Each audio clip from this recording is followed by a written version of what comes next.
guys, palabas na ho kami ng Binmali ni Kim. Ayan, gagaling po namin ng BBN.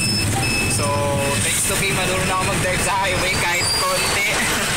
Kahit konti lang, marunong na ako mag-drive. Kaya maraming salamat Kim. Ano masabi mo sa mga viewers natin? Ayos lang daw.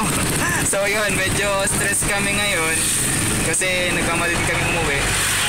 Kailangan na yata itong car, no? Kailangan na yung car.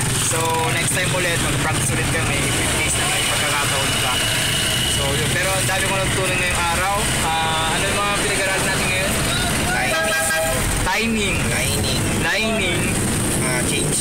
Change gear. Parking. Sudden stop. Yun lang.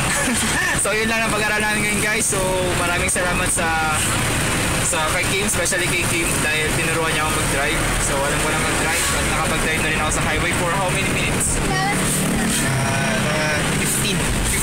15 minutes guys, nakapag-drive na ako sa highway. Tapos ang dami ko natutunan sobra. Tapos kinabahan ako, grabe. So yun lang, maraming salamat. Kuha na kami ng license next time. Kaya stay tuned. Salamat. Bye.